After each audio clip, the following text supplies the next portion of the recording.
यमुनातिरवनचारी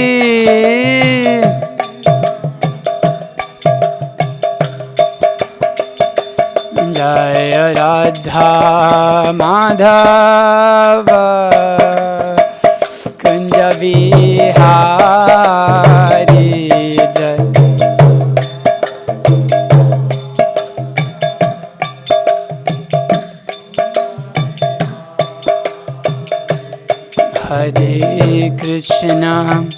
Hare Krishna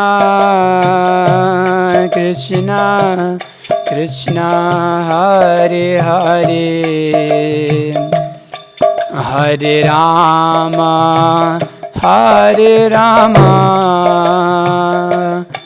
Rama Rama Hare Hare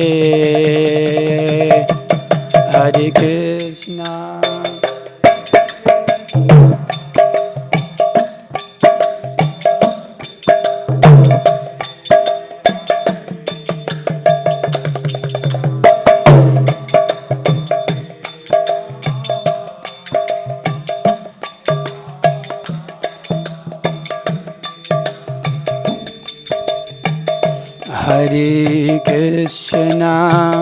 Hare Krishna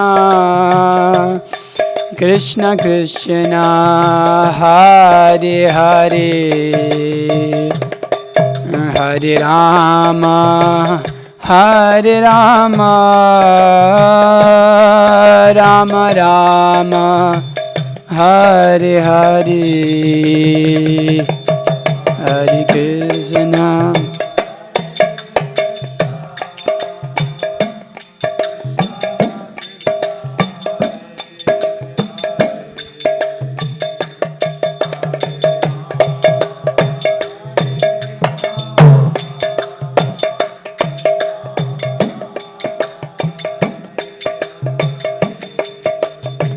Hare Krishna Hare Krishna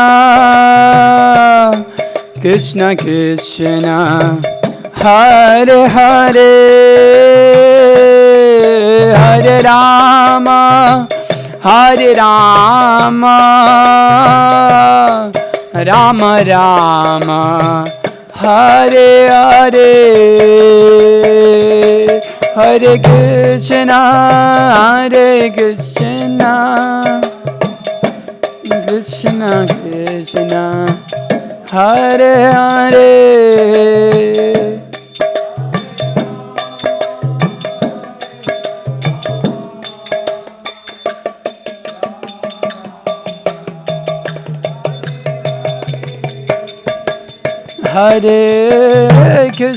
Hare Krishna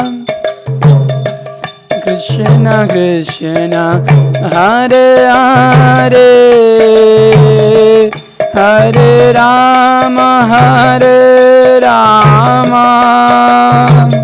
Rama Rama Hare Hare Hare Krishna Krishna Krishna Hare Hare Hare Rama Hare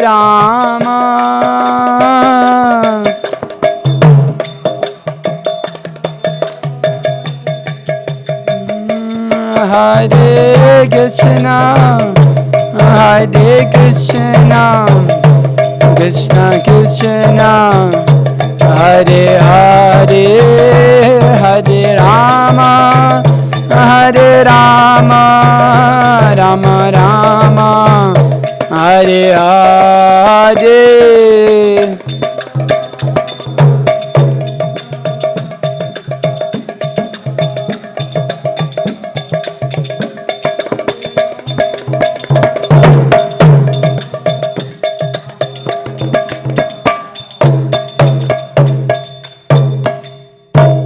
Vishnupad Paramhans परिव्राजकाचार्य अष्टोत्तर शत श्रीमद ऐसी भक्ति वेदांत स्वामी श्री प्रभुपाद की एवं विष्णुपाद परमहंस परिव्राजकाचार्य अष्टोत्तर शत श्रीमद भक्ति सिद्धांत सरस्वती ठाकुर श्री प्रभुपाद की आनंद कोटि वैष्णविंद की नामाचार्य श्री हरदास ठाकुर की प्रेम से कहो श्री कृष्ण चैतन्य प्रभु नित्यानंद श्री अद्वैत गदाधर श्रीवासादि गौर भक्तवृंद की श्री श्री राधा कृष्ण गोप गोपीनाथ श्याम कुंद राधा कुंद गिरि गोवर्धन की वृंदावन धाम की मथुरा धाम की गंगा माई की यमुना माई की तुलसी देवी की भक्ति देवी की समवेत भक्तवृंद की all glories to the assembled devotees, all glories to the assembled devotees, all glories to the assembled devotees. All glory to Shri Guru and Gauranga, all glory to Srila Prabhupada, Namo Vishnupadaya. Krishna Prasthaya Bhutale Srimate Bhakti Vedanta Swami Niti Namine.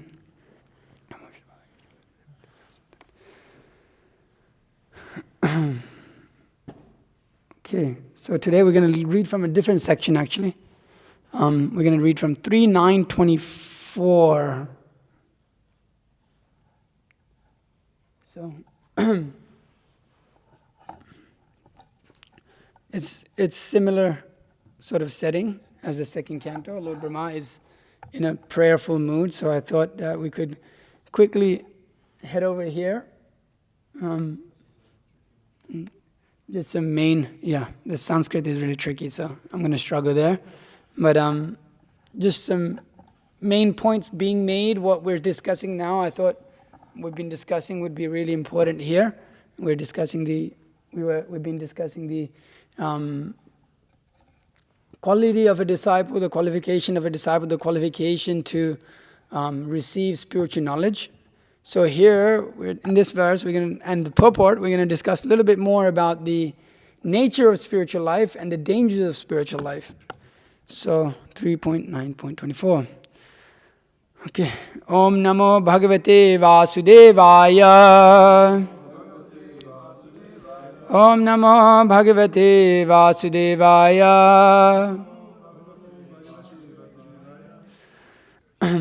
Om Namo Bhagavate Vasudevaya.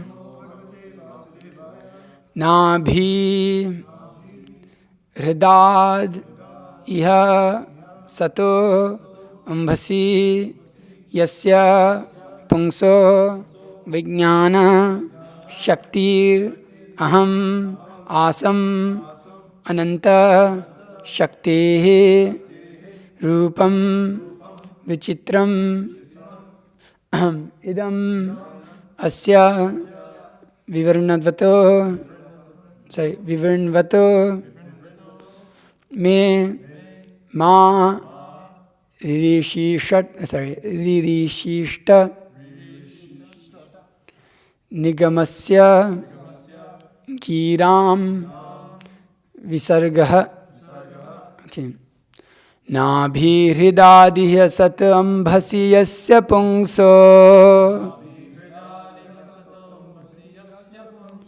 Vijnana shaktir ahamasamananta shaktihi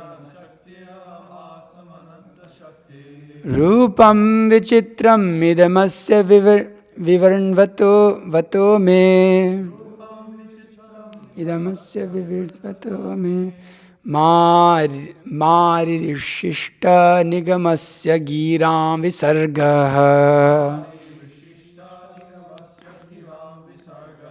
Nabhi hridadihya satam ambhasi yasya pungso Vijnana shaktiraham asamanantam shaktehe Rupam vichitram idamasya vivarnvato me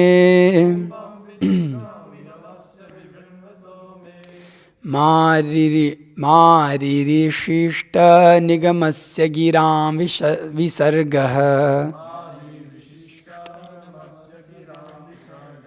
Nabhi hridadihya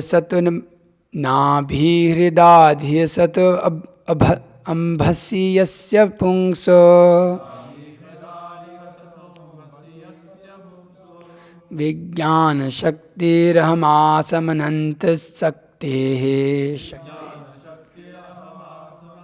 Shaktehe Rupam vichitram idamasya vivrinvato me.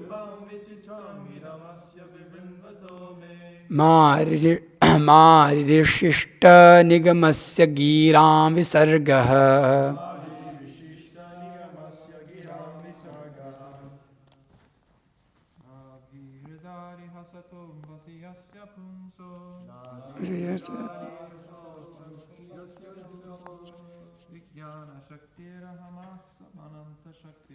Vijnanam Shakti.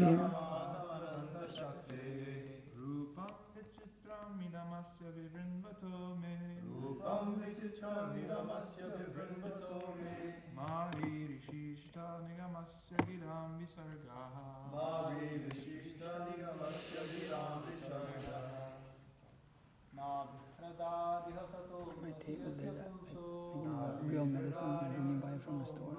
I've got that little container for my medicine prescription. Yeah, I forgot to bring it. Could you bring it? Shakti. Rupam vichitram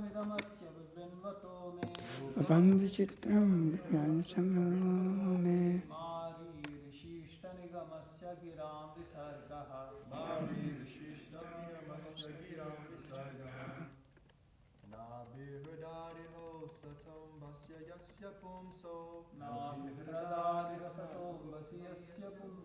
Vijnana Shaktiraham Asamananta Shakti. Vijnana Shaktiraham Asamananta Shakti. Rupam Vichitram Idamasya Vibrinvato me. Rupam Vichitram me.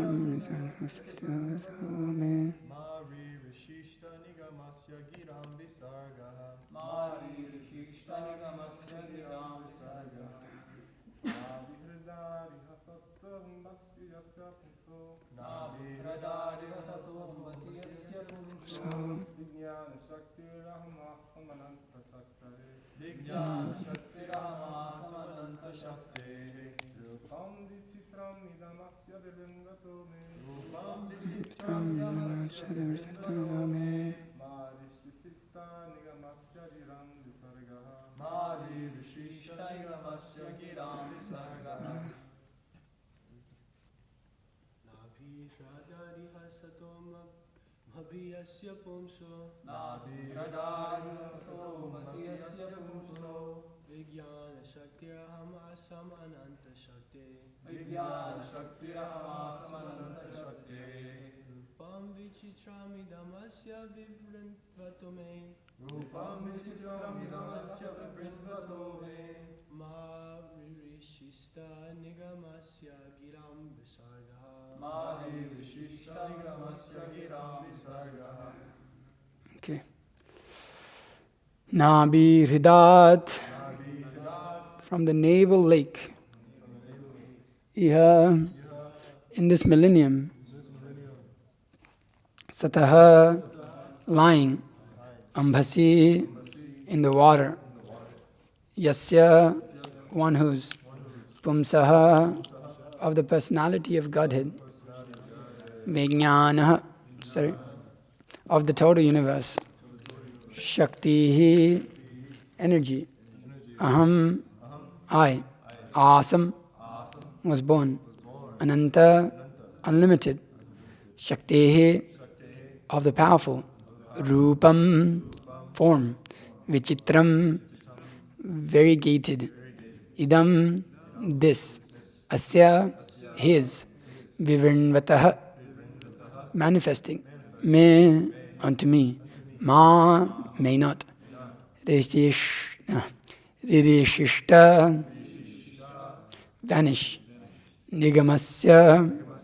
Of the Vedas. Giram. Of the sounds. Visargaha. Vibrations. Translation and purport by His Divine Grace, A.C. Bhaktivedanta Swami Srila Prabhupada Ki Jai. The Lord's potency are innumerable. As He lies down in the water of devastation, I am born as the total energy, universal energy from the navel lake in which the lotus sprouts. I am now engaged in manifesting His diverse energies in the form of cosmic manifestation. I therefore pray that in the course of my material activities, I may not be deviated from the vibrations of the Vedic hymns. Purport. every person engaged in the transcendental loving service of the Lord in this material world is prone to so many material activities. And if one is not strong enough to protect himself against the onslaught of material affection, he may be diverted from the spiritual energy. In the material creation, Brahma has to create all kinds of living entities with bodies suitable to their material conditions. Brahma wants to be protected by the Lord because he has to contact many, many vicious living entities. An ordinary Brahmana may fall from the Brahma Tejas or the power of Brahminical excellence due to his association with many fallen conditioned souls. Brahma, as the supermost Brahmana, is afraid of such a fall down, and therefore he prays to the Lord for protection. This is a warning for one and all in the spiritual advancement of life. Unless one is sufficiently protected by the Lord, he may fall down from his spiritual position. Therefore, one has to pray constantly to the Lord for protection and the blessings to carry out one's duty. Lord Chaitanya also entrusted his missionary work to his devotees and assured them of his protection against the onslaught of material affection. The path of spiritual life is stated in the Vedas to be like the edge of a sharpened razor.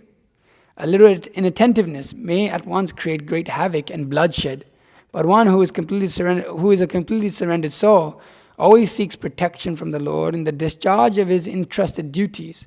He has no fear of falling into material contamination. Om Jnana Timirandasya Gyananjana Shalakaya Chakshur Unmintamena Tasmai Shigrivinama Shri Chaitanya Manubhishtam Stapitamena Bhutale Swayam Ripakadamayam Tatati Swapadantikam Vandeham Shri Guru Shivitapatakabalam Shri Gurun Vaishnavamsha Shri Rupam Sagar Zadam Sagana Ragnathan Vitam Tam Sajivam Sadvaitam Savaditam Parijana Saitam Krishna Chaitanya Devam Shri Radha Krishna Padan Sahagana Lalita Shri Vishakan Vitam Shahe Krishna Karuna Sindhu Dinabandhu Jakapate Gopisha Gopika Kanta Radha Kanta Namastate Tapta Kanchana Gaurangi Radhe Vindavane Surya Vishwabhanusate Devi Pranamami Hari Priya Vanchakalpadrevescha Kripa Sindhubhya Vichapatitanam Pavanebhyo Vaishnavibhyo Namo Namaha Namo Vishnu Padaya Krishna Prashtaya Bhutale Srimate Bhakti Vikasa Swami Namane Namo Vishnu Padaya Krishna Prashtaya Bhutale Srimate Bhakti Vedanta Swami Namane Namaste Saraswate Devi Gauravani Pracharya Nirvisesha Shunyavadi Paschatya Deshatarine Jai Shri Krishna Chaitanya Prabhu Nityananda Shri Advaita Gadadhara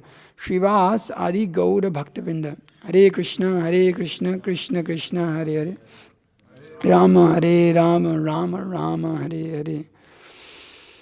So, as Lord Brahma here, let me finish my prayers. Jnanandamayam Devam Nirmas Pratakakridam Adaram Sarva Vidyanam Haigripam Upasmahe Guru Vaishnava Bhagavan Tinir Smarana Hoy Vigna Vinashana Nayasya Hai Nijavanchita Puran. Can I get some water?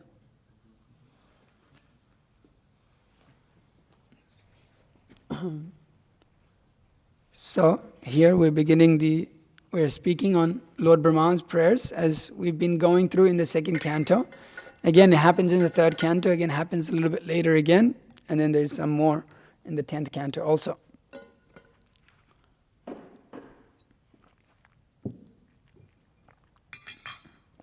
So Lord Brahma, being on such an elevated platform, he is... it's not working. Oh, it's about to die. Okay.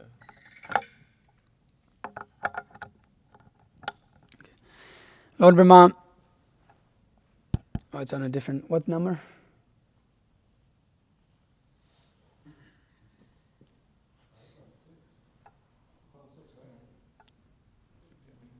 Hare Krishna. Hare Krishna. Okay, anyways. So, Lord Brahma being on the platform of, a pure devotee, is praying to the Lord. And Srila Prabhupada makes this point many times. The power of prayer, the power of praying for the blessings of the Lord, praying for the mercy of the Lord, it is essential in our life, so much so Srila Prabhupada has made it the pretty much, our whole life. I mean, chanting Hare Krishna, waking up in the morning, bowing down to your spiritual master, immediately coming up, and your first prayers are to the spiritual master for the mercy of the spiritual master, glorifying the mercy of the spiritual master. So this is prayer, and then right after that we have prayers to Nrsimhadev to rip out the material desires from our hearts, and then after that we're praying to Tulasi Devi to engage us, to allow us to enter into engaging in Krishna service, give us that ability to engage in Krishna service. And then we're chanting Hare Krishna to pray to the Lord, to engage us in His service. Pray to Radharani, oh energy of Krishna, please engage me in your service. And then after that, again, we're praising the spiritual master. Again, we praise the deities for darshanarti. We're praising the beautiful form of the Lord. And then we're praising Srila Prabhupada. So our whole life is actually centered around prayer. At no point do we stop that. Because it is essential in our life, as Srila Prabhupada is making the point here, that every person engaged in transcendental loving service to the Lord in this material world is prone to many material activities. And if one is not strong enough to protect himself against the onslaught of material affection, he may be diverted from the spiritual energy. Very interesting, Prabhupada says, if one is not strong enough to protect oneself. But Srila Prabhupada what is that strength that Srila Prabhupada is talking about is different to the strength that we think about in the material world. We think, well, I have to be strong. So what does this mean? Well, I have to go out and fend for myself. I have to look out for myself. I have to go and really do my own thing. I have to be my own man. I have to be the guy that takes care of everything. That's what strong means in this material world. Being strong means, going and doing things yourself. But this is not the definition of strong that is being mentioned here. Because Prabhupada makes that clear as he continues to purport. Because to be strong means to protect. Kshatriya, one who protects. Kshat, one who's ready to kill. Kshatriya, one who actually protects from others from harm. So one must be strong, but this strength is not particularly the exact type of strength that we're speaking about when we think of it, our definition of strength. Because our definition of strength, as Srila Prabhupada is making the point here, he's not making the point here, he makes these points in other purports that we'll go through, is often based on the platform of false ego. So in another place in the Srimad Bhagavatam, Srila Prabhupada writes that the living entity exists in his natural state of Krishna consciousness, but he has marginal independence, and this allows him to forget Krishna. Originally, pure Krishna consciousness exists, but because of misuse of marginal independence, there's a chance of forgetting Krishna. This is exhibited in actual life. There are many instances in which someone acting in Krishna consciousness suddenly changes. In the Upanishad, it is stated, therefore, the path of spiritual life, spiritual realization is just like a sharp edge of a razor. The example is very appropriate. One shaves his cheeks with a sharp razor very nicely. But as soon as his attention is diverted from the activity, he immediately cuts his cheek because he mishandles the razor. Not only must one come to the stage of pure Krishna consciousness, but one must also be very careful. Any inattentiveness or carelessness may cause fall down. This fall down is due to false ego. From the status of pure consciousness, the false ego is born because of misuse of independence. We cannot argue about why false ego arises from pure consciousness. Factually, there is always the chance that this will happen, and therefore one has to be very careful. So this path of spiritual life is like razor's edge. And so one has to be very strong. So this strength that we generally speak about, like I'm saying, is generally designated again. We think you have to be strong, but again, it comes back to the main problem. The fall down is due to false ego again, and then we're again pointing that same false ego into how to solve that problem. We think, okay, false ego is the problem, that the reason will fall down, but then we take upon false ego, try to fix that problem. So we think we can solve that problem. We will be strong enough. I will overcome material nature. I will overcome all the difficulties myself and become Krishna conscious. I don't need any support. I don't need anything. I'm going to become strong like this. But that is the main problem. That is the main problem. One does not understand that actually strength comes from dependence. Just like the cub of a lion, the strength, although the cub has no strength, no other animal is going to attack it. Why? Because of the mother. The lioness is there. The lion, more than the mother, the lion is there. It will rip you to shreds. You try to even touch its cub. Rip you to shreds. There's no chance. The cub has got no strength. There's no strength in the cub. But if it simply relies on his father, then he has no problems. If he simply takes shelter of his father, he'll never have a problem. But if he decides, you know what, I also want to be strong like my father, immediately. Obviously, the analogy has a certain point. But let's say it is a cub. It say, no, you know what? I'm like my father. I'm gonna go out there and I'm gonna fend for myself. I'm gonna go hunt. I'm gonna do all these things. He'll just get eaten up alive, no problem. The hyenas don't care about a little cub. Who the hell cares? Even you can walk and pick up a lion cub and it's like whatever. But you can't pick up a lion. So the strength that one acquires comes from this, what is being mentioned here is prayer. Prayer to the Lord, deep prayer. Because as Srila Prabhupada is making here, anyone that is engaged in the service of the Lord is always prone to many material activities. We're always prone to material activities. That is practically become, as I've said many times, referencing Bhaktivinoda Thakur, that it almost has become our inherent nature to be involved in material activities. It's just like we can't let it go. We just can't let it go, no matter how many times we've heard about how it's not good for us. We just can't let it go. So it's important for us to, Max, you want to listen to the class? There's a class going on, Srimad Bhagavatam, you should give your proper attention. So here, the living entity, conditioned soul, is always prone to material activities. What does this mean? We're always prone to sense gratification. What is material activity? It is this, again, back to the idea of I need to enjoy. That the enjoyment, I need to have enjoyment. I need to enjoy my senses. And that is only done through material activity. Well, gross senses. Well, if you hear that other lecture, it says, well, you can have spiritual sense gratification. That is there. Because that is gratifying Krishna's senses. That's what that means, of course. But in the material, when we're prone to so many material activities, we're prone to so much sense gratification. And no matter how strong you are, or how many years you spent in devotional service, if you think you've overcome such a position, then we are in trouble. Why? Because Krishna speaks about this. He says that yatato hi api kaunteya purushasya vipaschitah indriyani paramathini haranti prasabham manah. The senses are so strong and impetus, O Arjuna. They forcibly carry away the mind even of a man of discrimination who is endeavoring to control them.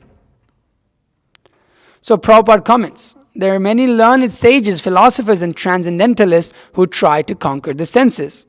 But in spite of their endeavors, even the greatest of them sometimes fall victim to material sense enjoyment due to the agitated mind.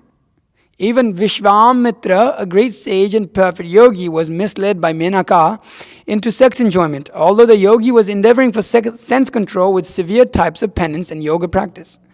And of course, there are so many similar instances in the history of the world. Therefore, it is very difficult to control the mind and the senses without being fully Krishna conscious, without engaging the mind in Krishna. And one cannot seize such material engagements.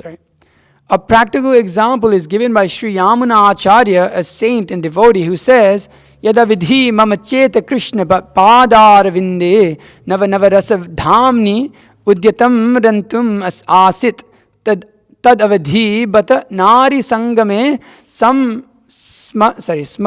smaryamane bhavati mukha vikarha sushtu nishtivanam cha. since my mind has been engaged in the service of the lotus feet of Krishna, and I have been enjoying a ever new transcendental humor, whenever I think of sex life with a woman, my face at once turns from it, and I spit at the thought. Krishna consciousness is such a transcendently nice thing that automatically material enjoyment becomes distasteful. It is as if a hungry man had satisfied his hunger by sufficient quantity of nutritious edibles. Maharaj Ambarish was also conquered a great yogi, Durvasa Muni, simply because his mind was engaged in Krishna consciousness. Savai manah Krishna padara vindayor vasamsi vaikunta gunanuvarnane. So Krishna is making the point here, very important point. Even a man of discrimination. Who is a man of discrimination? Krishna says, well, a man of discrimination is one whose intelligence is fixed. His intelligence is one-directed, not many-branched. He speaks about this a little bit earlier in this section of where he's discussing the system of yoga, this system of knowledge in this from 52 to 60, he describes the way a sage functions. Here, where does he speak about this here? I'm just sorry.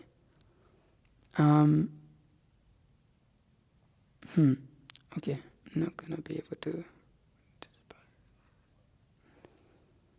Okay, anyways, Krishna speaks about that in the Bhagavad Gita. He's speaking about how when the mind is not controlled, when the intelligence becomes, when the mind is controlled, the intelligence becomes sharpened. It becomes one-directed, tivrena bhakti yogina.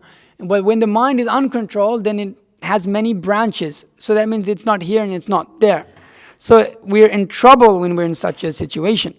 But Krishna says, even that person whose intelligence is fixed, whose intelligence is here, let me see, I just lost it again. So whose discrimination, who is a man of discrimination, who can, with his intelligence, can discriminate what is to be done and what is not to be done.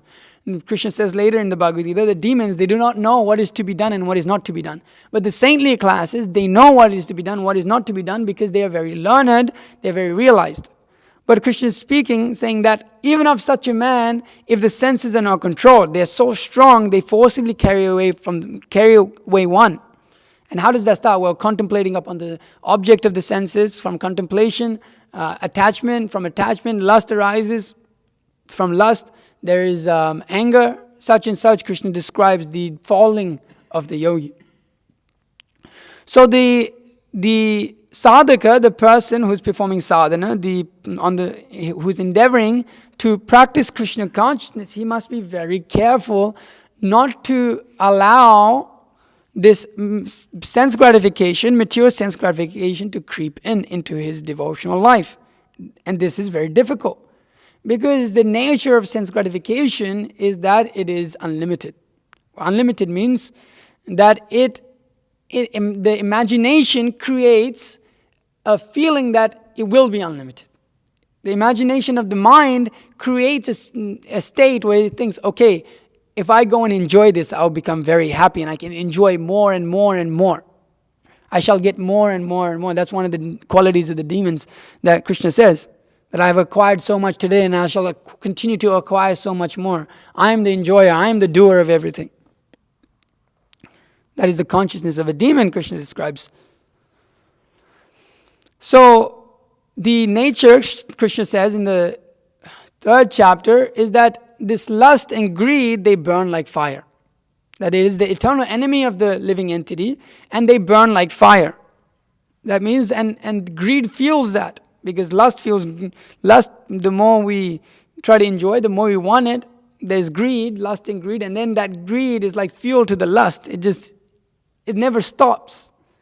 So if a devotee is not careful in his life to not let that creep in, then that sense gratification will grow bigger and bigger. It may not be manifested externally. It may be going on internally, or going on in a hidden way, just like my spiritual master was describing, or this is a general saying that is there, I think, in the Vedic culture: a Brahmana in public, and a Shudra in the forest, or something like this. That when we're in open space, then we're very saintly. But when we get off into our own space, then everything is relaxed. Then everything is like, of course, I'm a victim of that. I'm not saying I'm not like that.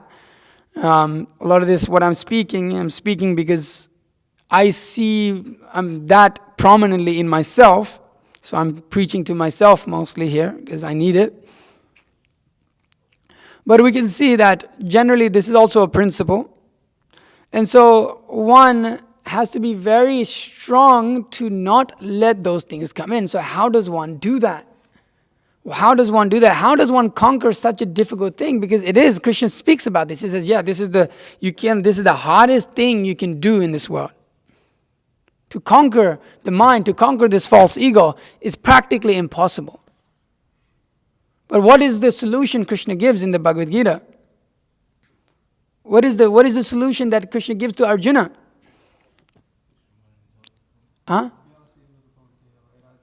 Yeah, renunciation is there. But specifically, verse, Mat chitta sarva durgani. And then, you know this? Mat prasada trayashyasi. Crossover. Atachitvam ahankaram na shroyasi vinangshasi. So if you become conscious of me, you will pass over all the obstacles of conditional life by my grace. If, however, you do not work in such consciousness, but act through false ego, not hearing me, you will be lost. Tachshunu, just hear, listen. Always be conscious. Always be conscious means always being Krishna conscious. Always be conscious of me. If you're always conscious of me, you'll pass over all obstacles of conditional life. You'll not have trouble. As Srila Prabhupada makes that point in that purport, no problem. One who's surrendered to the Lord, he'll have no problem. There's no fear for Maya for him, of Maya. Of course, he's fearful always, but therefore he's always praying, as Srila Prabhupada told his disciples. How did that go? He said, I'll never fall down. And somebody asked, but Prabhupada, you said that, that we should always think, we should be very careful, we should always pray to Krishna, and we should never think like that. He said, I'll never fall down because I'm always praying to Krishna. Of course, Srila Prabhupada's on the transcendental platform. Oh, my computer just died. Okay. You going to get that? Is there a charger? Huh? Okay. So you'll never fall from your position on this platform of being conscious of Krishna. Because we are attracted to so many things in this world. Everything is attraction. Charandeep was telling us his life story, and he's talking about how he was just walking, and he was next to the pier, or what is this? Next to a lake, and there were so many nice boats. And he had a bunch of money in his bank account. He was like on his road to become a millionaire, right? You're trying to 10x your earnings and 10x your income. So you're trying to do so big, and you're just walking, and you see a boat, and you think, you know what, man? I want that. I want a boat now. What does the hell, like you're saying, what the hell, like I've never had this desire in my life, but now that because I have a little bit of, there's a possible chance, it's not even that you have the facilities yet, there's even a little possible chance for you to have that facility, you're thinking, you know what, yeah, I need a boat. If I get a boat, man, that's what will fulfill my life. But and I asked him, do you even know how to swim? He said, no, I don't know, I barely know how to swim. So the desire of the living entity is so perverted, is so disgusting actually. This material desire of the living entity is so disgusting because it can go to such a wild extent. Because a person whose mind is not fixed, we're talking about a person who has discrimination, but generally on the material platform we have no discrimination. If we are intensely hankering for sense enjoyment, we'll never discriminate. We won't discriminate anymore. As long as it's enjoyable for me, then I do not care. Therefore, the meat eaters continue eating their meat. They have no discrimination. They don't know what is to be done and what is not to be done. Therefore, the gays and the transsexuals and all of this, they can have sex with each other. And it doesn't matter. Why? Because as long as I can, what a whole is a whole. Right? Whatever, a whole is a whole. As long as I can get my sexual desire fulfilled, who the hell cares if it's a man or a woman? Whether the man is dressed like a woman or is changed into a woman or a woman is changed into a man or whatever it may be. As long as I get my little bit of sense gratification, who the hell cares? Such a crazy extent the living entity can go to.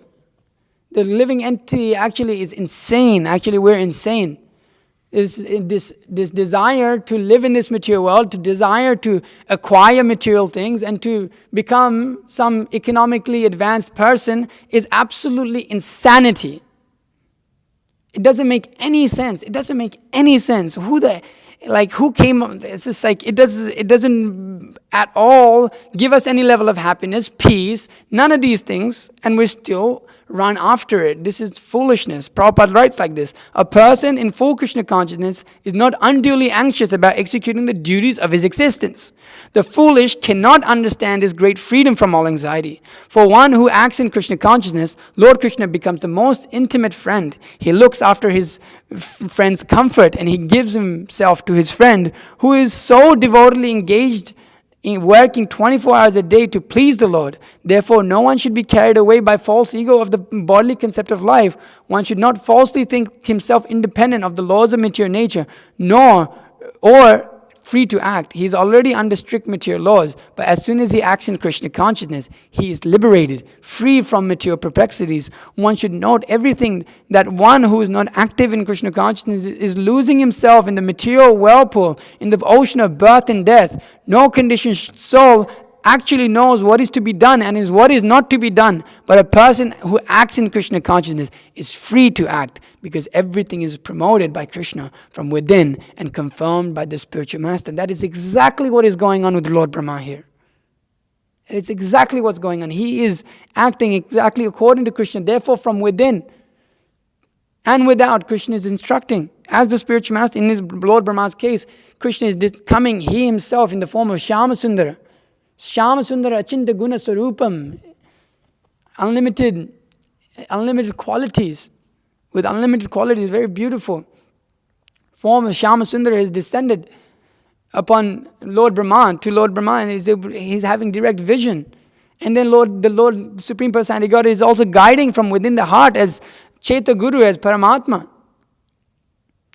So the conditioned soul is so foolish.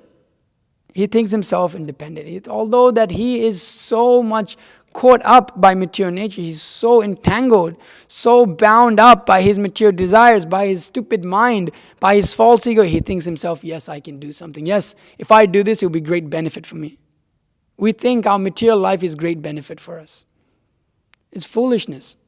When we have an opportunity for full-time devotional service, when we have an opportunity and we have a healthy body, we have this human form of life that has been granted to us, we should not misuse it. We should not throw it away in the trash by just living a karmi life. What a waste. Especially those who are sitting here, who have who have youthful bodies. We should sacrifice this in the Sankirtan, fire of Sankirtan. There is no greater gain than this. There's nothing else to be had. There's no benefit on the material platform. Understand this. It doesn't matter how much money you earn. Doesn't matter how great of a person you become. It's all freaking useless. Absolutely useless. No use. Don't think that it's some use. Don't think that I'm doing something great. You're not. You're not useful to others and you're not useful to yourself. It doesn't do good to anyone. But Krishna consciousness, it does good to everyone. Therefore, it's important to cultivate this understanding as Srila Prabhupada gave us. This material world is a place of just ignorance, suffering. People are foolish. We should not think that it's some wonderful place. We should be very careful in advancing in Krishna consciousness. We should be very cognizant and very conscious of the different things that are there that are dragging us. And we should move forward with strength. What is that strength? As we're speaking here, being conscious of Krishna, praying to Krishna, hearing and chanting. So Srila Prabhupada, in reference to this, Srila Prabhupada says here, as soon as is his letter in 1970, March. This is a conversation in Bombay, September 19, 1973. As soon as we give up this Shravanam, Kirtanam, then it becomes Vishaya. Vishaya means materialism. There is no spiritualism. Shurasya dhara. Shurasya means sharpened razor. If you are careful, you cleanse very nicely. But if you're not careful, immediately blood. Immediately. So spiritual life is like that. As soon as you become a little inattentive, immediately Maya captures, yes, come on, then everything failure. We've got the tendency to enjoy sense. So senses are strong. As soon as there is an opportunity, the senses will take advantage immediately. Then your whole business is finished. Everything is finished. Of course, we understand in the path of spiritual life that, we have, dharmasya trayate mahat bhayat. That a little advancement on this path does one great benefit. But we should not just desire to get a little bit. This is stupid. Bali Maharaj makes this point to Vamanadev. He said, I'm the king of the whole universe. I've conquered the heavenly planets and I own the hellish planets and I own everything. I can give you everything that you want. Vamanadev says, no, just give me three steps of land. And Bali Maharaj is thinking why is this person being so foolish? I can give you a whole country. I can give you a whole planet to yourself. Why do you just want 3 steps? Ask for more. So Krishna consciousness is offering us full realization. It is offering us everything here. Completely become liberated from your state of material existence. Don't just, and the Bhagavatam is pushing us, don't just be satisfied by making a little advancement. Don't just finish off there, okay, I did it in this life, okay, I did a little bit, I'll wait till next life. You don't understand that you don't know when you're going to get an opportunity again. That is the nature of this material world. Opportunities come and opportunities go really quick. When you don't take up on this opportunity of the human form of life, in which Lord Chaitanya has allowed us to access this such deep culture, such deep knowledge, then we are fools. We're simply just fools. We should not desire to live in this material world and work in this material world and do all of these things. We should simply engage full time in the service of the Lord. That is the goal of human life. Goal of human life is to do that, to center, that Bhagavatam says that one should not just desire sense gratification. One should desire a life that is centered around Krishna consciousness. That is the point of life. We should make that very much prominent in our consciousness. We should not have a separatist idea. We should endeavor to overcome that separatist idea if we have it. That here, I'm doing a little devotion service now, but in the future, I may have this and that, and, we should endeavor to try to overcome this thing, and whether one may be in a brahmachari situation, grihastha situation, a sannyas, or vanaprastha, one is full-time devotional service. There's no, devotee means completely devoted to the Lord. So, one should constantly pray to the Lord. So here, Srila Prabhupada writes, Brahma wants to be protected by the Lord because he has to contact many, many vicious living entities. And ordinary Brahmana may fall from the Brahma Tejas or the power of Brahminical excellence due to his association with many fallen conditioned souls. Brahma, as the supermost Brahmana, is afraid of such a fall down, and therefore he prays to the Lord for protection. This is a warning for one and all in the spiritual advancements of life. Unless one is sufficiently protected by the Lord, he may fall down from his spiritual position. So I was reading in one place that the Lord actually endeavors to help the conditioned soul again and again and again and again. I'm not going to be able to find it again, but I was reading this, and he said, but if the living entity is so hell-bent on trying to enjoy, the Lord just lets, okay, go ahead. Okay, go ahead. Forget it. Don't worry about it. Just go and do it. Go and do what you want to do. And then the living entity, he dives into his sense gratification, taking himself to hellish situations. So the Brahmana or the person or devotee, he prays to the Lord constantly. He's always in prayer. He's always trying to think of the Lord. He's always conscious of the Lord. He's always engaged in the service.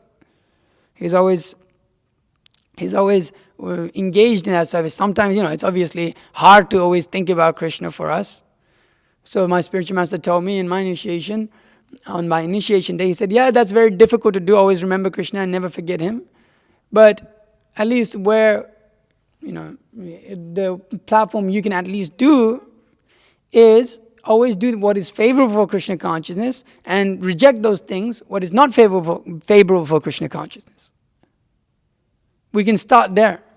What is favorable for Krishna consciousness? Being with devotees, performing devotional service. So this will lead us to think about Krishna constantly. We're definitely not there. But we'll get there by the process that Srila Prabhupada has given us. So this is a warning for one and all. Is that one must be protected by the Lord. Unless one is sufficiently protected by the Lord, he may fall down from his spiritual position. Therefore, one has to pray constantly to the Lord for protection, and the blessings to carry out one's duty. So we may be engaged in so many duties within devotional service, going out on Sankirtan, that's a big, book distribution, that is the duty of a disciple. Going and preaching, that is the duty of a disciple. And amongst these, when you do such things, or sometimes having to under these circumstances, ideally Prabhupada wanted everyone to be full-time. But under the circumstances where we have to work a job, we have to associate with so many materialists who are completely, pulled by their material desires, who are, they're what is that? That comes in the one in Chaitanya Charitamrita, I think, that one should not associate who is very fond of women. So sometimes we're in association with such people. We're in university, and basically around these people all the time. We're working, or we're on book distribution in Walmarts, or sometimes in very difficult places like festivals where everybody's basically just taking drugs left, right, and center, and you're seeing a naked woman every couple of tents. So how is it that, we're being asked to be very careful, but at the same time, Srila Prabhupada is pushing us out the door and go give this knowledge to everyone. Go and preach. He's pushing us to do that. He's saying, well, one should be very careful. Even Ajamil fell down just by seeing a prostitute being embraced by another man. We basically see that every other freaking corner here. And Vishwamitra, I'm trying to find this at the 60. Oh man, I just closed it. And all these other graces that sage just so fell down by seeing a fish have sex. What to speak of what's going on now? So why is it that Prabhupada just pushing us out? Why is it that he's just going, okay, go out on the street and preach. Go out to all of these different places where people are, and go and give them books and give them knowledge and do all of these things. How is it that we're in such a position? Do we consider ourselves greater than these great yogis who are meditating for so many years? Or so many yogis who have,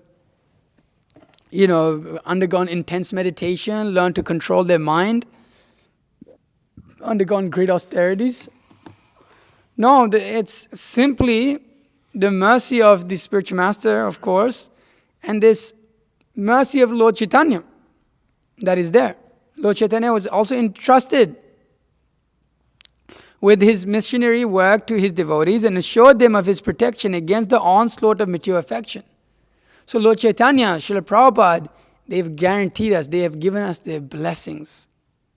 So Srila Prabhupada said in the beginning of this, one should pray for the blessings of the Supreme Personality of Godhead. One should pray for protection. At the end he says that. He says, always seeking protection and blessings of the Supreme Personality of Godhead. I read that maybe in another purport, but it's in there, that one should always seek blessings. Yeah, here. So, therefore one has to pray constantly to the Lord for protection and blessings to carry out one's duty. So the devotees engaged in the Sankirtan movement of Lord Chaitanya are blessed by the great Acaryas, are blessed by the Acharya Srila Prabhupada himself and the spiritual master. Therefore, those who are performing the service with proper attitude and proper understanding, there is not, of course, we're always fearful because we have to be, but in that particular situation, we do become, we're just like I was describing the cub and the lion, there's not so much fear because we understand we're protected, we're around devotees, we're constantly in association, such and such. Of course, always attentiveness always has to be there. We're not, we're not trying to say we go ahead and go and talk face to face with a naked woman. That's not the point. Of course, one has to have proper discrimination when he preaches and does all these things. But the point is one is protected. Like, I understood this point, or realized this point, at least for that time being, when we were distributing books in this place in Miami, near Miami, this festival. What was that? Do you know what's that called? It happens at this time of the year, just a little bit later. Huh? Not Rolling Loud. Avadut knows. Me and Avadut went to this. It was like super intense. It's just a music festival. You go there and, it's a camping festival. So everybody brings their tents and camps out, and you drive your van in there and you park up and you live there, and these people party all night, sleep 4 hours a day and continue partying. Okeechobee. Okeechobee is the festival that we went to. And I remember pretty much like those who've worked, have you ever worked a music festival? Which one? Secret Dreams? You went to Secret Dreams? Oh, yeah, that one. Okay, yeah. No, it's specifically book distribution. Halloween. Yeah, okay. Halloween is another one, which is a little more chilled out than Okeechobee. It's still, Halloween's pretty bad. Okeechobee was really bad. And then the one we went to was really bad too. Yeah. So we're going through these tents, and then every other tent you're being offered any drug that you want for free because you're a monk. And also, women are there. There's devotees of that experiences where women are offering themselves to them too. But I was having this experience of seeing all of these people engage in taking cocaine. As I walk in, the dude snorts cocaine from his $20 bill, and then I give him a book, and then he gives me that $20 bill. So, but just like here, we were reading this prayer that the great Acharya, when he thinks about such thoughts of sex within his mind, he immediately spits at the thought. He's immediately disgusted by it. So one on the path of spiritual life, when he's protected by the Lord, when we're performing these missionary activities, we're going and trying to serve with not with personal motivation, but with a desire to please the Lord and to just serve His mission for the sake of serving Him, we experience this protection. I was out there and I was feeling, and there's women, they come and try to hug you, and they're like really beautiful, and they're naked, half naked, but you see it, you see straight through it. You go, no. There's not a little bit in your mind that goes, maybe I should do this. There's like a level of determination. It's just like, no, definitely not. Definitely not. Get away from me. Our protection. This is is immediately, no, I'm sorry, I'm a monk. I can't touch you. Please. And you feel it, and you're not agitated, particularly, there's the agitation there too. But when you're really determined to perform that service, you don't feel it, and then when you leave that place later, and then when you become relaxed, and it all comes in, and you're like, damn, oh my God, because whatever, we're conditioned, so we're attracted to it still when one starts to contemplate upon it. But that one can have that experience of protection of the Lord. So our duty in the Krishna consciousness movement is to preach this mission, and so one has to constantly pray to not. Pray against, Prabhupada says, pray for his protection against the onslaught of material affection. The path of spiritual life stated in the Vedas to be like edge of a sharpened razor. A little inattentiveness may create havoc and bloodshed. But one who's a completely surrendered soul always seeks protection from the Lord in his discharge of entrusted duties, has no fear of falling into material contamination. So completely surrendered means who always seeks protection. Who's strong? How is he strong? Because he takes shelter of the Lord, not because he himself independently. He never thinks of himself independently strong. That is Maya. That means we've already fallen down. So one simply takes shelter of the Lord, and by that he gains a great level of strength. So we have to, and that taking shelter is sarva dharman parityaja mamekam sharanam vraja, leaving aside everything else. Surrender all other ideas. Dharma, this word, that dharma doesn't just, I'll leave that religion. That's not what that means. Leave your dharma, leave your idea of dharma, what you think your dharma is. My dharma is to do this. My dharma is to become a great engineer. My dharma is to become a great IT professional. My dharma is to become a great businessman or this. And this is all nonsense. It's like, forget all of this. You simply surrender unto me, and I shall reward you. I shall protect you. I shall, I shall preserve what you have and carry what you lack. And we see that in our spiritual life. We've seen that, at least whatever little tiny bit of surrender that has been there. When we do that, we see that carry of the Lord, that lacking we have so much lacking. So in more than preserving, Krishna carries us. What good qualities do we have to preserve? But whatever we acquire, he preserves that, and then he carries us, and he gives us intelligence. He gives us remembrance and knowledge and forgetfulness. Forgetfulness is also very good. Forgetfulness that I am this material body. Forgetfulness of that, forgetfulness of material life. These are all very good. So at every stage of our life, we're completely dependent upon the Lord. We acquire this material body due to the energy of the Lord. We acquire this intelligence is given by the Lord from within. Everything that we're doing is all completely dependent on the Lord.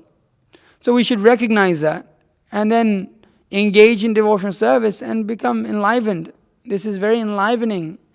Bhagavatam says like that, the process of devotional service, by taking up the process of devotional service, the practitioner becomes very enlivened. And in that state, he experiences transcendental bliss.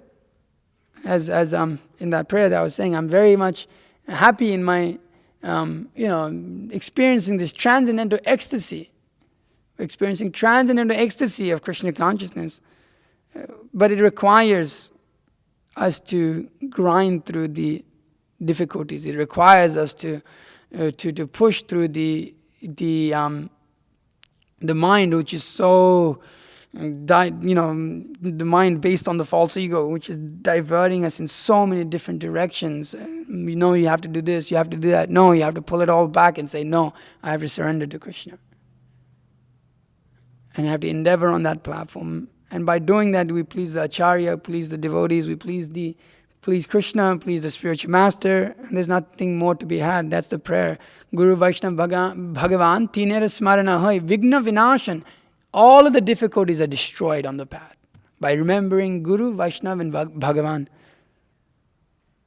By doing that, and remembering them means hearing from them. It's just like being conscious of them, just like Krishna is saying, if you become conscious of me, you pass over all obstacles. Same thing, Bhagavan is Krishna, of course, Guru, Vaishnava, they're all exalted. So by surrendering onto the Vaishnavas, by surrendering onto the Guru, to the spiritual master, to Krishna, we overcome all obstacles of conditional life by my grace, Krishna says, by my grace. You don't have to depend on yourself. Don't think that how will I do it? You depend on Krishna's grace. His divine grace. A.C. Bhaktivedanta Swami. His divine grace. Whose divine grace? Krishna's divine grace. Who is that? Srila Prabhupada. This is his divine grace. A.C. Bhaktivedanta Swami is his divine grace that you will pass over all obstacles of conditional life by my grace. You can also take this verse like this. Who's that? What is that grace? That grace is Srila Prabhupada. Here's my personal servant. Here's my dearmost servant. Here, this is my grace to you. Take it now. So become conscious of me. So Krishna gives us Guru Krishna Prasade Paye Bhakti Lata Bija. So being careful, sadhu savdhan, as Mahotsav Prabhu has quoted so many times, be careful on the path of spiritual life. It is very difficult. People think, well, you guys don't really do much, and it's like, yeah, it's just like, I want to do something with my life. You don't understand. You don't understand what we're doing. That means you haven't understood. You're in ignorance. You don't understand what it takes to perform devotional service intensely. Intensely, the way that these devotees, going out on book distribution hours a day, traveling around, staying on top of their sadhana, chanting 16 rounds, only eating prasadam. This is surrender. People don't understand what it takes. And it's also an excuse not to perform devotional service. So it takes a great level of energy, great level of mental strength, great level of determination. It is not a light thing. We should not take it very lightly. We should not perform devotional service with a very, anyways, I'll do a little bit here, a little bit there. No, stop all this nonsense, Bhagavatam says. No, you've got the human form of life. Your body's, body's strong. You have youth in your life. Perform devotional service. Don't do anything else. Do it. Make it happen. Realize it. That is the only thing to be done. Everything else is a big failure. Whatever you do, everything else you do in your life is a big failure. So this devotional service is so amazing that undergoing whatever difficulties that are there, when the bliss takes over, those difficulties, even they're so big sometimes, become so insignificant. When the ecstasy, when the attachment to the spiritual master takes over, no obstacle is hard. Difficult to overcome. When the attachment to Krishna, this is the obstacles of conditional life by my grace, you'll just overcome them. But you must remember me. You must remember Krishna. You must remember the Guru. You must remember Guru's instructions. And that's what Brahma is saying here. May I not be diverted from the vibrations of the Vedic hymns. May I not be diverted from the instructions of the spiritual master. What is the Vedic hymns? Where did he hear them? We heard them from Krishna. The Chatur Shloka, he comes from him. And then he manifests all these hymns from there. All the Vedas comes from that. So he's praying like that to Krishna, that I may not. I therefore pray that in the course of my material activities, I may not be deviated from the vibrations of the Vedic hymns. So we should always be in that consciousness of a servant, of a dependent, not thinking ourselves independent. So I'm sorry, it was meant to be a little less. The class isn't meant to be so long, but it took a little time to get through what I wanted to get through. So, is there any questions or comments? Yeah, so, you just were mentioning, I have a comment and a question. You mentioned at the end there, like, the austerity of being in the ashram, and there's more things too. I mean, chanting your rounds, traveling around, only taking prasadam, but also, like, the austerity of following the 4 regs is, like, especially in this world, very intense, especially coming from the background of doing that constantly. And then, like, waking up early every single day, day in, day out, 365 days a year, and, your spiritual master wants you to do that. So, you determine you're going to do that for the rest of your life. That's like, again, like, I never woke up before like 6 or like maybe 5:30 before coming here, and every day before 4. So it's pretty intense. It's not like any kind of vacation, that's for sure.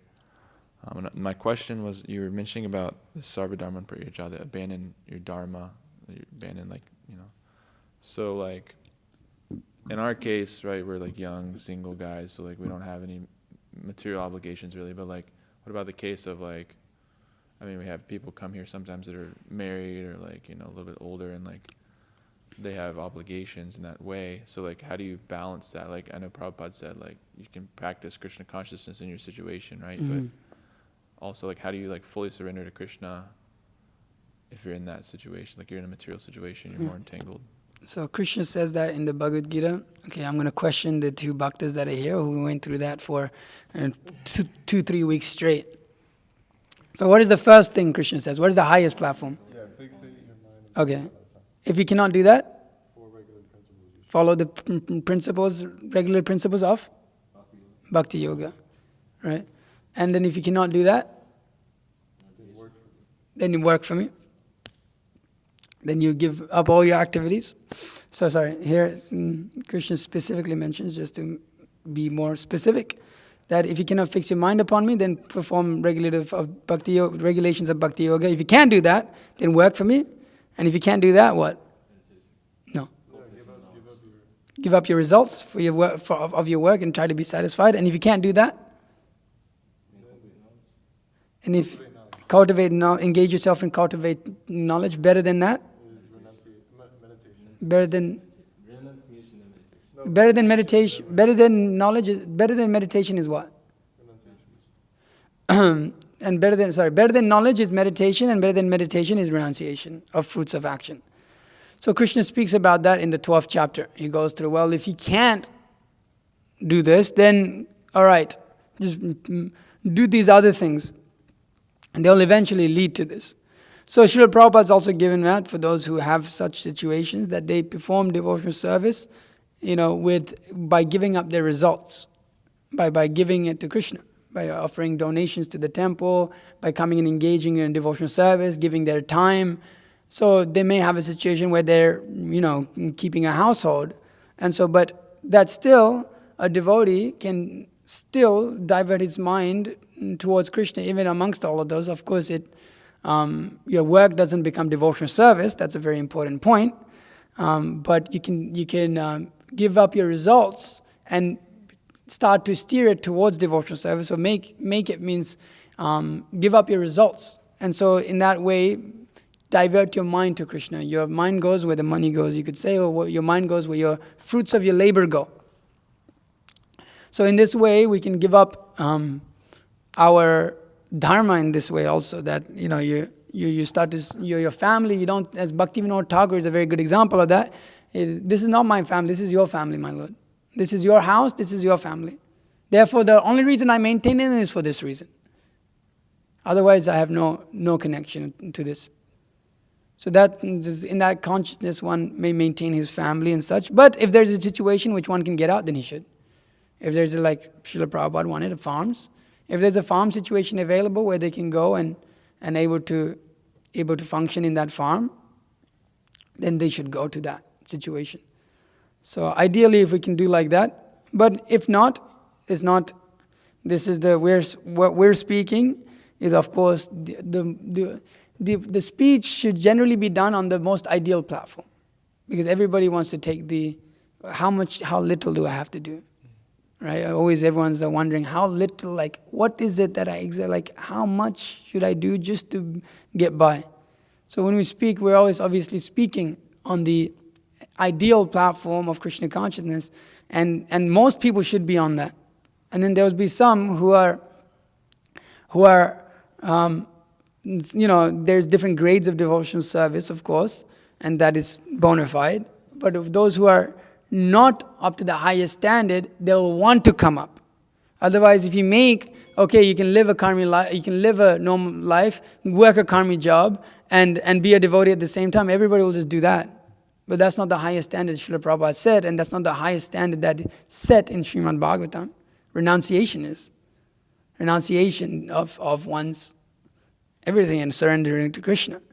So even if a family is there, there's Srila Prabhupada wanted to build farms in which families could go and live there. So if we don't have it, you can help build it. You can help build the farm, and then you can go and live there. So we're doing like this so that devotees can live like that, and live an ideal life of Krishna consciousness. But there's those situations. And devotees should work. If they're working, they have to maintain their family. They can't just give up their job and say, okay, Krishna, you'll give all the money. You may have to do your duty as Brahma has to do his duty. And so we pray in this way amongst our material activities that please protect me please protect me, my Lord, please protect me. So like this. But ideally, we want to be full-time. We should always, it shouldn't be that I'm like a householder, therefore I'll never be full-time. We should always see how I can make my life more Krishna conscious, whether it means working a simpler job. Sometimes that's not possible because the way material life is nowadays, whether it means like moving locations to where it's cheaper and you can work a simpler job and have more time for devotional service. So then we have devotional service pushes us to simplify our life so we can actually make time for Krishna consciousness. So that's a surrender, is to simplify our lives. Basically, we should center our lives around Krishna consciousness and not around like improving our spiritual situation, not our material situation. Yeah. And like do whatever it takes materially to make that happen. Exactly. Yeah. Yes. You have a question?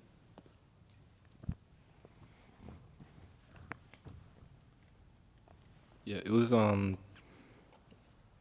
just on to go back to what you were saying about how rare this human form of life is, and that's something it's like you hear, and at least obviously like personally, it's like it doesn't pull really, it up. So sorry, it doesn't like click right away. Mm-hmm.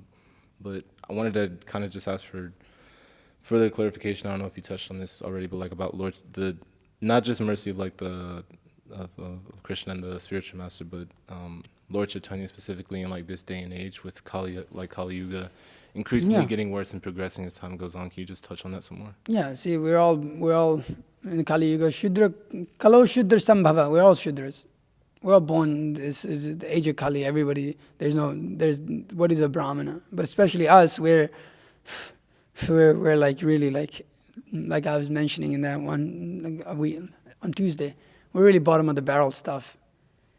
So Lord Chaitanya's mercy is unfathomable, unthinkable, like how great it is, like that we're in the Western world and we're able to sit here and associate with devotees, take prasadam, and see Krishna. It's unimaginable. Lord Chaitanya has come and spread the holy name of the Lord, established that, and then Bhaktivinoda Thakur, later on, after obviously so many Goswamis have given us so many, and Rupa Goswami has given us the internal desire of Lord Chaitanya, the inner heart's desire, and Bhaktivinoda Thakur has revealed that, and Bhaktisiddhanta Saraswati Thakur has strongly preached that, and Srila Prabhupada spread that. So the mercy of Lord Chaitanya is descending, and it is, as it's stated in the Chaitanya Charitamrita, it's inundating the whole world with love of Godhead. And so the mercy of Lord Chaitanya, it doesn't happen every cycle. I think it's only once in every day of Brahma or something like that. And there's many cycles that go on in that day. I can't remember all the calculations. But it's not that Lord Chaitanya comes in every single cycle. It's actually very rare. Amongst the rarity of human life, it's rare for Lord Chaitanya to be like manifest, because this is very like a very esoteric, very like the form of Lord Chaitanya is very like just not. It's just like he's Radharani and Krishna, and like in that form is non-different. He's not an incarnation. That's Krishna and Radharani herself in that form. And that's Lord Chaitanya. So it's like to be associated with the line of Lord Chaitanya. It's ridiculous. It's like me as a Malecha, like when Avadhu Chandra Prabhu was getting initiated, when I saw him get initiated, I was thinking in my head, like, I'm such a Malecha, but like the mercy of Lord Chaitanya is so great, I'm being connected to God himself through this line of disciplic succession. This is crazy, this is wild. It's like you're literally in the line of Lord Chaitanya, you're line of the, Gaudiya Madhva Brahma Sampradaya. It's unimaginable. You can't even fathom it. If you try to measure the mercy of Lord Chaitanya, there's a verse like that. I can't remember the translation. If you try to measure the mercy of Lord Chaitanya, you'll simply be bewildered. This is just unimaginable. So amongst the rarity of human life, the rare presence of Lord Chaitanya in this Kali Yuga is also emphasized. Like it's not that you're going to get this in every age. So we're very lucky by some chance. So we should take upon that. Somehow or other somebody's given us $1 trillion. It just fell on our laps. We shouldn't just waste it. We should be very, you want to become a billionaire. Well, Krishna's done much more than that. So we should recognize that. We wanted some broken glass. Krishna's given us diamonds. So we should not be foolish and run after some broken glass. So the mercy of Lord Chaitanya is unfathomable. You'll never be able to measure it. You'll never be able to even understand it. You'll never be able to repay the debt that you owe to the spiritual master. We can never do it. So it's unimaginable. Is that okay? Thank you. Anything else? You have a question, right?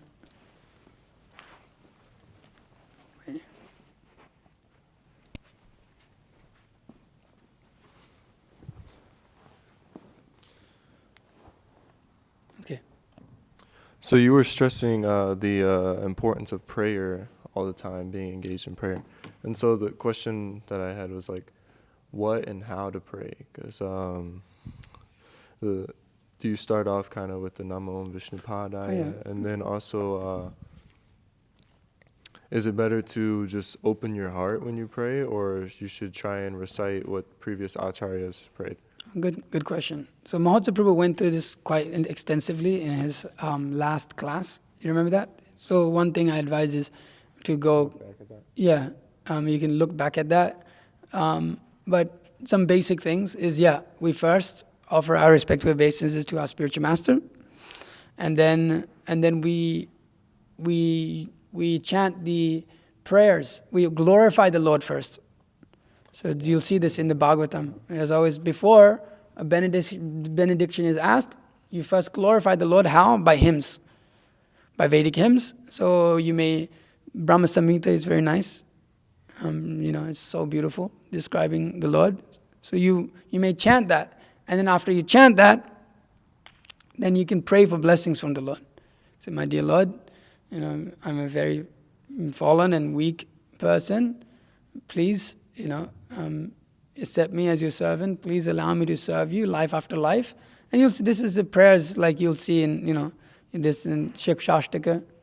That, Nadhanam, Najanam, Nasundarim, I do not desire all this. Please do not, please protect me from all of this. You can see the prayers from Prahlad. He says, I'm a great, please don't award me any material benediction. I'm a great demon and I'm attracted to such things. So please don't do it. Please give me your devotional service. So you can look at these prayers and you actually recite them. It's nice if you compose them, because you understand, one thing you can understand by their prayers is Krishna accepted them, because they're that mood. And so we can find those prayers, we can compose them. We can put them all together in a paper, or you want to put it on your phone or whatever, and then you can pray. There's so many examples that your situation is not unique. It's like Gajendra is there. Look at him, in such a difficult material situation. You've got Prahlad Maharaj's prayers, you've got Dhruva's prayers, you've got so many prayers in the Bhagavatam that we should utilize. We got prayers of the Acaryas, which are they're the sum and substance of all of our literature of Srimad Bhagavatam. Their prayers are the sum and substance. So you can, Bhaktivinoda Thakur's prayers, look at how he prays, my God. It's just like his dainya, his platform of humility, beginning with humility. You see, Bhaktivinoda Thakur begins with humility. It's so fallen. I'm so fallen and weak. I'm now that I'm in old age, having not worshipped you, O my Lord, Bhaktivinoda Thakur falls prostrate at your lotus feet. It's like, it's unimaginable. So then we can go through those. And so prayer, you can like, when you can compose means when you can gather together those prayers of great Vaishnavas, great devotees of the Lord, and then use those to pray, you'll do better, because Krishna has already accepted those. So then you pray in the same way, he'll accept also. So you come in front, you offer your obeisance to your spiritual master, because you're always going through your spiritual master. You're never praying to the Lord. You're not doing it as okay, me and you, Lord. It's more okay through my spiritual master, and getting the blessings from your spiritual master, and then offering glorifications to the Lord, and then one may ask for a benediction from the Lord. So like this. Okay. Is there anything else? No? Okay. Srimad Bhagavatam ki jai. Srila Prabhupada ki jai.